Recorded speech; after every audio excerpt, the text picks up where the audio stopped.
There is no elephant in the room, but there is Muralidhar Goud గారు. Sir, ఈ cinema చూసిన తర్వాత నేను అందరినీ అడిగిన క్వశ్చనే, మీలో కూడా ఒక స్ప్లిట్ పర్సనాలిటీ ఉంటుంది కదా, అది మీకు ఎక్కువగా ఏం చెప్తుంటుంది, ఏ విషయంలో టెంప్ట్ చేస్తుంది? నాకు టెంప్టేషన్ అది ఏముండదు మేడం. నేను అందరికీ పెదనానండి. There is no elephant in me.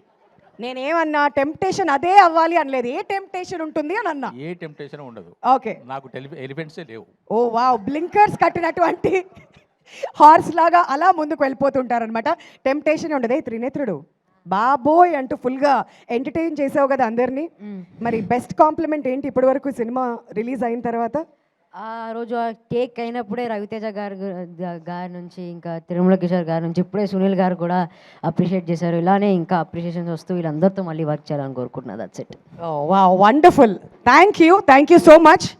And Sunil గారు, ఇంతకుముందు మీరే విన్నారు కదా, కిరోసిన్ ఆయిల్ సుధా గురించి మాట్లాడండి అని చెప్పి వెనకాల నుంచి అడుగుతూ ఉన్నారు. మరి ఈ క్యారెక్టర్ గురించి మీ మాటలో మీరు ఎంతగా ఎంజాయ్ చేశారు, మీకు వచ్చిన బెస్ట్ రెస్పాన్స్ ఏంటి? నేను ఇలాంటి క్యారెక్టర్ ఇంతకుముందు చేసింది పెళ్ళం ఊరెళ్తేలో చేశానండి, అది చాలామంది తెలుసు. ఇప్పుడు ఇది కిషోర్ ఏంటంటే ఇందులో ఇంకొంచెం స్టెప్ అహెడ్తో చేశాడు. ఈ సినిమాలో ఈ క్యారెక్టర్ నేను చాలా కాలం తర్వాత మళ్ళీ 10 మందిని నవ్వించే అవకాశం వచ్చిందండి. నేను చాలా బాగా ఎంజాయ్ చేశాను. చాలా కాలం తర్వాత నన్ను చూసుకుని నేను కొంచెంసేపు నవ్వుకున్నాను ఇందులో. వండర్ఫుల్. బట్ మనందరికీ సంక్రాంతి అంటే భీమవరం గుర్తొస్తుంది.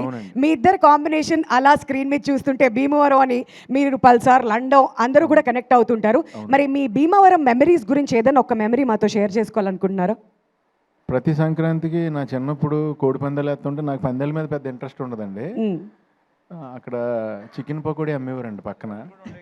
అప్పుడు అక్కడ డబ్బులు కూడా ఉండేవి కాదు, అండ్ తిండి ఎక్కువ పిచ్చ కాబట్టి అక్కడ ఇంట్లో వండరు కదండి చికెన్ పకోడీ లాంటివి. సో అక్కడికి ఉల్లిపాయ ముక్కలు వేసి పైన చికెన్ పకోడీ ఇస్తాడు, అది తినడం కోసం అని మేము పెద్దవాళ్ళు కూడా వెళ్ళేవాళ్ళం వాళ్ళ దగ్గరికి. వాళ్ళు అవి ఇవి పట్టుకోమంటే కోల్డ్ అయ్యి పట్టుకునేవాళ్ళు, ఎందుకంటే లాస్ట్లో మనకి ఎన్న వాళ్ళు డబ్బులు ఇస్తే పకోడీ తిని రావచ్చు. అలాంటి మెమరీలు చాలా ఉన్నాయి. ఓకే, సో సంక్రాంతి అంటే బేసికలీ ఆ మెమరీస్ అన్ని గుర్తొస్తుంటాయి. సంక్రాంతి అంటే ఇంకా అక్కడ ఇంట్లోంచి బయటకు వెళ్ళాలంటే టెన్షన్ అండి సంక్రాంతి రోజున, ఎందుకంటే మన ఇంట్లో అయ్యే వండుతారు, మన ఈదులో అందరింట్లో అయ్యే వండుతారు, అందరింట్లో సేల్ అవ్వాలి. అందు గురించి మన ఇంటికాడ అదే తిని వెళ్తాం, మళ్ళీ అదే ఇంకో 10 మంది పెడతారు మనకి. సాయం దాకా 10 ఇంట్లో తింటాం కదండి, అదొక టెన్షన్గా ఉండేది ఆ టైంలో. అర్థమైంది. Thank you so much for bringing up all those memories. And Ravi Teja గారు, మీకోసం ఒక వీడియో వెయిట్ చేస్తుంది. మరి సంక్రాంతికి BMW రిలీజ్ అయ్యి బ్లాక్ బస్టర్ హిట్ అందుకుంది. మరి మీతో పాటు ఇంకొకరు కూడా సెలబ్రేట్ చేస్తున్నారంట. ఆ వీడియో ఏంటో వేస్తే చూడాలని మేము వెయిట్ చేస్తున్నాం. Can we have the video please?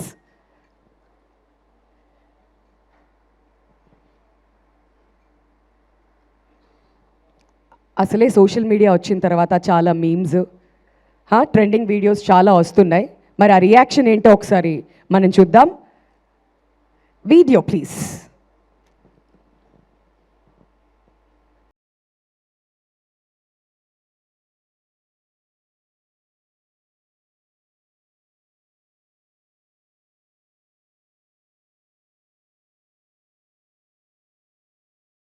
అందరూ బాగుండాలి, అందులో మనము ఉండాలి అనేటువంటి ఒక వీడియో అనమాట ఇది. బట్ ఇక్కడ బాస్ సినిమా హిట్, మీ సినిమా హిట్, మరి ఇద్దరు కలిసి ఆ స్టెప్పులు వేస్తున్నటువంటి వీడియో ఇప్పుడు వైరల్గా అవుతుంది. సార్, యువర్ రియాక్షన్ ఉంది. ఇక అది బాగా విపరీతంగా ఎంజాయ్ చేశారు దాన్ని. అండ్ అది 23 కదా, 23 లాస్ట్ 23 సంక్రాంతి కదా, 23. ఇప్పుడేమో సెపరేట్గా వచ్చి. సో ఐఎమ్ వెరీ హ్యాపీ అండి. అన్ని సినిమాలు బాగున్నాయి. ఈ రెండే కాదు, మొత్తం రిలీజ్ అయిన 4 సినిమాలు చాలా బాగున్నాయి. Very happy. మన లాస్ట్ టైం చెప్పినట్టు నేను ఈ సంక్రాంతి మంచి ఎంటర్టైన్మెంట్ సంక్రాంతి అవుద్దని నేను నమ్ముతున్నాను, నా ప్రగాఢ నమ్మకం అని చెప్పాను కదా, అదే జరిగింది. సో ఐఎమ్ వెరీ హ్యాపీ అండి. ఎస్, మరి ఇంకొక మీమ్ కూడా ఉంది. మరి మాస్ మహారాజా అని పిలుస్తూ ఉంటాం, కానీ ఈ సినిమా రిలీజ్ అయిన తర్వాత ఏమనుకుంటున్నారు ఆడియన్స్? ఒకసారి ఆ మీమ్ కూడా వేస్తే, అదిగోండి, మాస్ మహారాజా అయ్యుండి క్లాస్ సినిమాతో హిట్ కొట్టావేంటన్నా అంటే కిక్కు కోసం అన్నారంట. మరి అదేనా మీ రియాక్షన్? ఇంచుమించు అంతే. మరి కిక్కు కోసమే ఆడియన్స్ అందరికీ మొత్తానికి ఆ కిక్ అయితే లభించింది, ఆ కిక్ ఇచ్చారు. Thank you so much Ravi Teja గారు, వన్స్ అగైన్ మెనీ కంగ్రాచ్యులేషన్స్ మీకు. మరి అదనమాట సంగతి.